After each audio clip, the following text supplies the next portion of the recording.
আপনি জেনে অবাক হবেন, এই পৃথিবীর একমাত্র ব্যক্তি যার পায়ের আওয়াজ জান্নাতে এখনও প্রতিধ্বনিত হয়।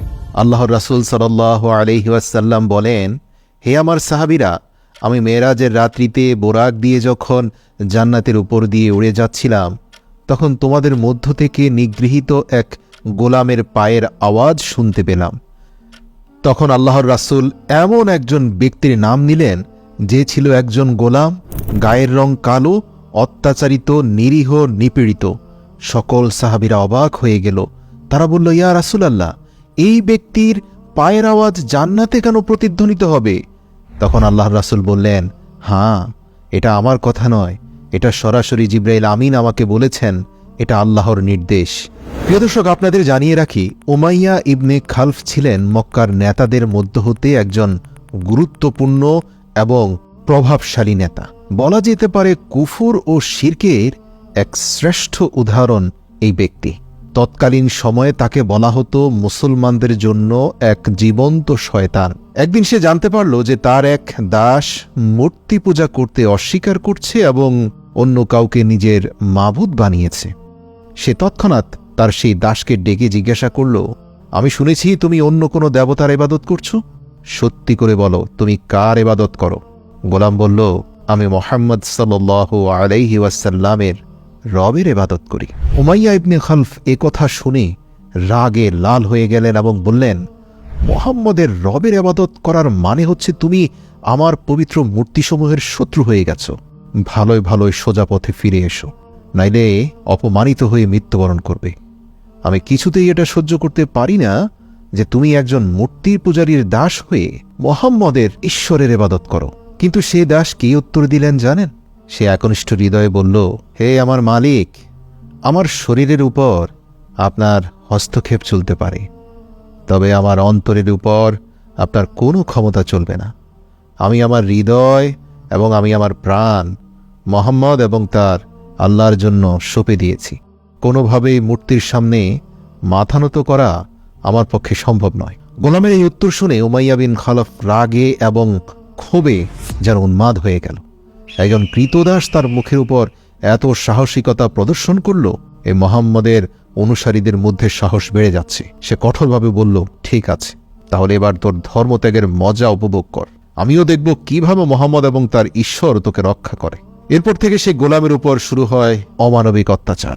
মরুভূমির উত্তপ্ত বাড়ির উপর খালি গায়ে তাকে পাথর চাপা দেওয়া হয়েছিল। উমাইয়া তার এই নিগৃহীত ক্রীতদাসকে দুপুরের প্রখর রোদে উত্তপ্ত মাটিতে শুইয়ে তার বুকের উপর একটি ভারী পাথর রেখে অনবরত চাবুক দিয়ে আঘাত করছিল আর বলছিল, মুহাম্মদের ধর্ম থেকে ফিরে আয়। কিন্তু এই কঠোর নিপীড়ন নির্যাতন সত্ত্বেও সেই গোলামের মুখ থেকে একটি শব্দ বের হচ্ছিল, তা হচ্ছে আল্লাহ আহাদ, আল্লাহ এক, আল্লাহ এক।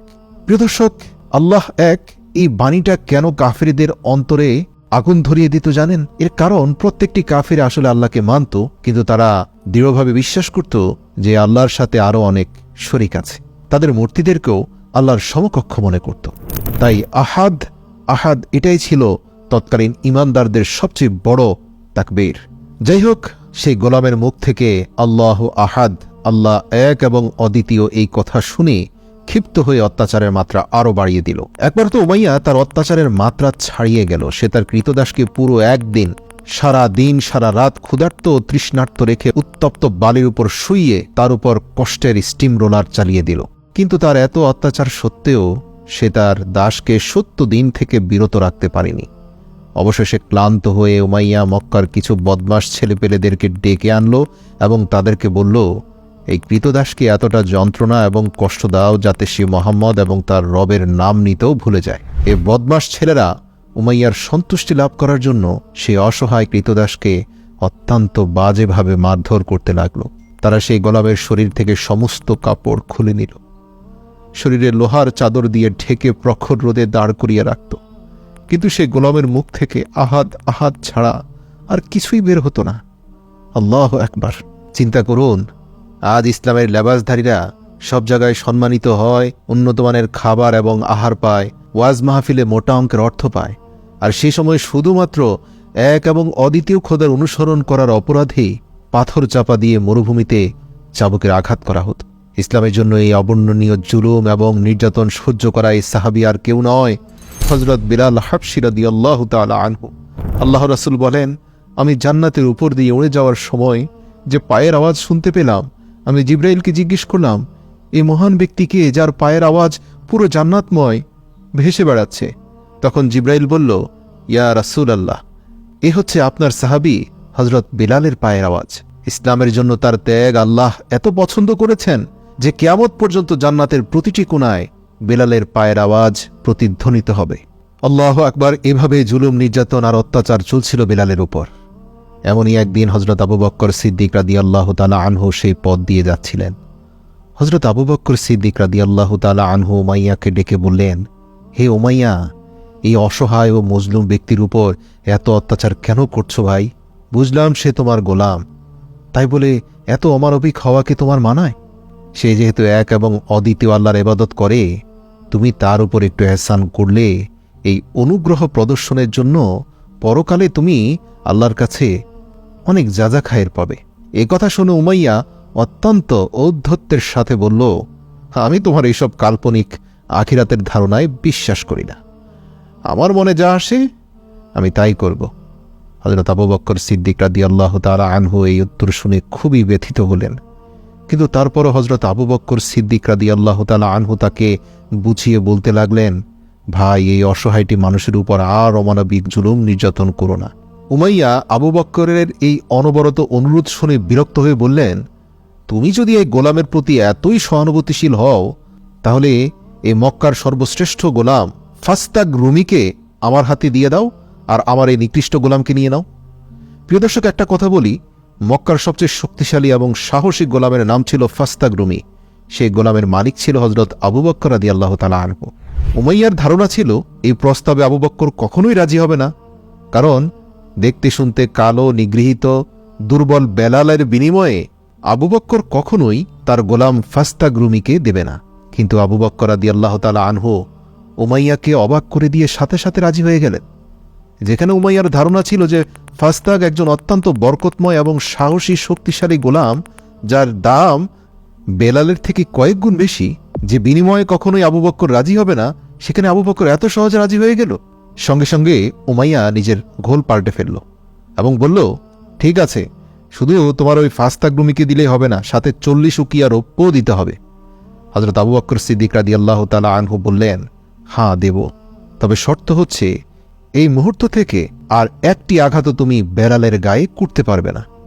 উমাইয়া রাজি হয়ে গেল। সে মক্কার সবচেয়ে সাহসী এবং শক্তিশালী গোলামকে পেয়ে গেল, সাথে 40 উকিয়া রৌপ্যও পেল। হযরত বেলাল রাদিয়াল্লাহু তাআলা আনহুকে খরিদ করে আবু বকর রাদিয়াল্লাহু তাআলা আনহু সাথে সাথে রাসূল সাল্লাল্লাহু আলাইহি সাল্লামের দরবারে হাজির হয়ে গেলেন। রাসূলুল্লাহ সাল্লাল্লাহু আলাইহি সাল্লাম বেলালের এই কথা শুনে অত্যন্ত খুশি হয়ে বললেন, হে আবু বকর, দয়া করে এই নেক কাজে আমাকেও শরীক করো। সিদ্দিকে আকবর রাদিয়াল্লাহু তাআলা আনহু বললেন, হে আল্লাহর রাসূল, আমি ইতিমধ্যে তাকে আল্লাহর রাস্তায় আজাদ করে দিয়েছি। এই কথা শুনে আল্লাহর রাসূলের চোখে পানি এসে গেল। সিদ্দিকে আকবর রাদিয়াল্লাহু তাআলা আনহুর জন্য রহমতের দোয়া করলেন।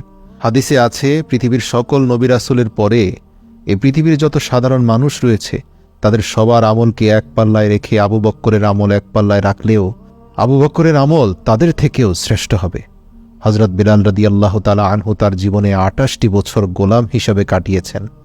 কিন্তু যেহেতু তিনি অত্যন্ত ধার্মিক ও বিশুদ্ধ প্রকৃতির একজন মানুষ ছিলেন, তাই যখন রাসূল সাল্লাল্লাহু আলাইহি সাল্লাম তাকে তাওহীদের দাওয়াত দিলেন, হযরত বিলাল রাদিয়াল্লাহু তাআলা আনহু সঙ্গে সঙ্গে ইসলামের দাওয়াত কবুল করলেন। আর এভাবেই তিনি সাবিকুন ওয়াল আউয়ালুনদের পবিত্র দলে যুক্ত হলেন। মুক্তি পাওয়ার পর হযরত বেলাল রাদিয়াল্লাহু তাআলা আনহু সর্বদা মহানবী সাল্লাল্লাহু আলাইহি ওয়াসাল্লামের খেদমতে উপস্থিত থাকতেন এবং মনে প্রাণে রাসূল সাল্লাল্লাহু আলাইহি ওয়াসাল্লামকে এতটাই ভালোবাসতেন যে আল্লাহর রাসূলের একটা নির্দেশে প্রাণ দেওয়ার জন্য উদ্গ্রীব হয়ে থাকত বেলাল। হযরত বেলাল রাদিয়াল্লাহু তাআলা আনহু বদর যুদ্ধ থেকে শুরু করে তাবুকের যুদ্ধ পর্যন্ত সকল যুদ্ধে অংশগ্রহণ করেছিলেন। কিন্তু ইসলামের জন্য হযরত বেলালের সর্বশ্রেষ্ঠ খেদমত এবং তার নিজের জন্য সর্বশ্রেষ্ঠ মর্যাদার বিষয় ছিল এটাই যে তিনি ছিলেন ইসলামের প্রথম মুয়াজ্জিন। হিজরতের পর যখন মদিনায় মসজিদে নববী নির্মিত হয়, তখন রাসূল সাল্লাল্লাহু আলাইহি সাল্লাম আজান দেওয়ার দায়িত্ব হযরত বেলাল রাদিয়াল্লাহু তাআলা আনহুর উপর অর্পণ করেন। হযরত বেলাল রাদিয়াল্লাহু তাআলা আনহুর কণ্ঠস্বর ছিল অত্যন্ত হৃদয়গ্রাহী এবং তার আজানের মধ্যে এমন প্রভাব ছিল যে তার আজানের আওয়াজ শুনে লোকেরা সব কিছু ছেড়ে মসজিদের দিকে ছুটে যেত। মক্কা বিজয়ের পর যখন কাবা থেকে সকল মূর্তিকে ভেঙে অপসারণ করা হয়, তখন রাসূল সাল্লাল্লাহু আলাইহি ওয়াসাল্লাম হযরত বিলাল রাদিয়াল্লাহু তাআলা আনহুকে বলেন, হে বিলাল, তুমি কাবা ঘরের ছাদে দাঁড়িয়ে আজান দাও এবং এই বরকতময় ধারা ততদিন পর্যন্ত একই ভালোবাসা ও ভক্তি সহকারে অব্যাহত ছিল যতদিন হুজুর সাল্লাল্লাহু আলাইহি ওয়াসাল্লাম জীবিত ছিলেন। কিন্তু 11 হিজরিতে যখন নবী করিম সাল্লাল্লাহু আলাইহি ওয়াসাল্লাম ইন্তেকাল করেন, তখন এই আশিকে রাসূলের উপর যেন দুঃখের পাহাড় ভেঙে পড়ল। অন্যান্য সাহাবী আল্লাহর রাসূলের ইন্তেকালকে যতটা সহজে মেনে নিতে পারল, বেলালের জন্য সেটা অত্যন্ত কঠিন হয়ে পড়েছিল। হযরত বেলাল রাদিয়াল্লাহু তাআলা আনহুকে সর্বদা প্রিয় নবী সাল্লাল্লাহু আলাইহি ওয়াসাল্লামের স্মৃতি পীড়া দিতে লাগল। হযরত বেলাল রাদিয়াল্লাহু তাআলা আনহু নবী করিম সাল্লাল্লাহু আলাইহি ওয়াসাল্লামের থেকে শুনেছিলেন যে একজন মুমিনের জন্য সর্বোত্তম আমল হলো জিহাদ ফিস সাবিলিল্লাহ। তাই হযরত বেলাল রাদিয়াল্লাহু তাআলা আনহু প্রথম খলিফা হযরত আবু বকর সিদ্দিক রাদিয়াল্লাহু তাআলা আনহু এর খেদমতে হাজির হয়ে তার কাছে জিহাদে যাওয়ার অনুমতি চাইলেন। কিন্তু হযরত আবু বকর সিদ্দিক রাদিয়াল্লাহু তাআলা আনহু তাকে আল্লাহ তাআলার দোহাই দিয়ে বললেন, তুমি আমাকে এই বৃদ্ধ বয়সে একা রেখে যেও না। তাই হযরত বেলাল রাদিয়াল্লাহু তাআলা আনহু হযরত আবু বকর সিদ্দিক রাদিয়াল্লাহু তাআলা আনহুর এই কথা মেনে নিলেন, তবে শর্ত দিলেন, আল্লাহর রাসূলের ইন্তেকালের পর আমি আর কখনোই আজান দিতে পারবো না। হযরত আবু বকর সিদ্দিক রাদিয়াল্লাহু তাআলা আনহু তার এই বক্তব্য মেনে নিলেন। কিন্তু হযরত আবু বকর সিদ্দিক রাদিয়াল্লাহু তাআলা আনহুর খেলাফতের পর দ্বিতীয় খলিফা হযরত ওমর ফারুক রাদিয়াল্লাহু তাআলা আনহুর খেলাফতের সময় যখন তাকে বাইতুল মুকাদ্দাস জয় করার জন্য বর্তমান সিরিয়ায় যেতে হয়েছিল, তখন সেখানে খ্রিস্টানদের সাথে একটি সমঝোতা চুক্তিতে উপনীত হওয়ার পর হযরত ওমর ফারুক রাদিয়াল্লাহু তাআলা আনহু একটি খুতবা দিয়েছিলেন এবং খুতবার পর তিনি হযরত বিলাল রাদিয়াল্লাহু তাআলা আনহুকে অনুরোধ করলেন, হে বিলাল, আজ যেহেতু আমাদের প্রথম কিবলার মিনারে তাওহীদের পতাকা উত্তোলন হয়েছে, তাই আপনি যদি এই বিশেষ উপলক্ষে আজান দেন তবে আমরা আপনার প্রতি কৃতজ্ঞ থাকব। হযরত বিলাল রাদিয়াল্লাহু তাআলা আনহু যখন আজান দিতে লাগলেন, তখন সাহাবায়ে কেরামের অন্তরে নবীজির স্মৃতি তাজা হয়ে গেল এবং তাদের গায়ের রক্ত দ্রুত গতিতে প্রবাহিত হতে লাগল। সিরিয়ার অনুষ্ঠানের পর হযরত বেলাল রাদিয়াল্লাহু তাআলা আনহু শামের নিকটবর্তী একটি গ্রামে বসবাস করতে শুরু করেন, কারণ মদিনায় বসবাস করলে এই শহর হযরত বেলাল রাদিয়াল্লাহু তাআলা আনহুকে সর্বদা নবী করিম সাল্লাল্লাহু আলাইহি ওয়াসাল্লামের কথা মনে করিয়ে দিত। কিন্তু একদিন হযরত বেলাল রাদিয়াল্লাহু তাআলা আনহুর স্বপ্নে রাসূল সাল্লাল্লাহু আলাইহি ওয়াসাল্লামকে দেখতে পেলেন। স্বপ্নে তিনি দেখতে পান আল্লাহর রাসূল বলছেন, হে বেলাল, তোমার কি এখনো আমার সাথে একটু দেখা করার সময় হয় না? এই স্বপ্ন দেখে কাঁদতে কাঁদতে সেই সিরিয়া থেকে মদিনায় চলে আসলেন হযরত বেলাল রাদিয়াল্লাহু তাআলা আনহু।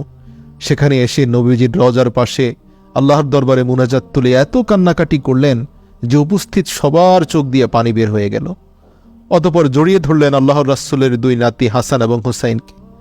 তাদেরকে আদর মোহাব্বত করে এত চুম্বন করলেন যে এক পর্যায়ে বেলালকে সান্ত্বনা দেওয়ার জন্য লোকদেরকে এগিয়ে আসতে হলো। তারপর ফজরের ওয়াক্ত হলে সকলেই অনুরোধ করে, হে বেলাল, আপনার কণ্ঠে অন্তত একটিবারের জন্য আজান শুনতে চাই। এই মদিনার প্রতিটি অলিগলি হাহাকার করছে আপনার সেই কণ্ঠের জন্য। সাহাবীদের অন্তরে শান্তি দেওয়ার জন্য কাঁদতে কাঁদতে সেই আজানের সুর আবার প্রতিধ্বনিত হলো বেলালের কণ্ঠে। সকল সাহাবীদের স্মৃতি আবার তাজা হয়ে গেল। মদিনার মানুষের পাশাপাশি পশু পাখিরাও পর্যন্ত কাঁদতে লাগলো। এ যেন হুজুর সাল্লাল্লাহু আলাইহি ওয়াসাল্লামের সেই যুগ পুনরায় ফিরে এসেছে। এমন বেদনাদায়ক দৃশ্য এর আগে কখনো দেখা যায়নি। হযরত বিলাল হাবশী রাদিয়াল্লাহু তাআলা আনহু 60 বছর বয়সে ইন্তেকাল করেন। তার মাজার সিরিয়ার দামেস্কে অবস্থিত। রাসূলুল্লাহ সাল্লাল্লাহু আলাইহি ওয়াসাল্লামের নিকট হযরত বিলাল রাদিয়াল্লাহু তাআলা আনহুর একটি আলাদা মর্যাদা ছিল। আসুন আমরাও আমাদের জীবনকে বিলালের মতো গঠন করি। সংকটে কখনোই নিজের বিশ্বাস এবং ইসলামিক আদর্শকে বিলীন হতে দেব না, শক্ত করে আঁকড়ে ধরি।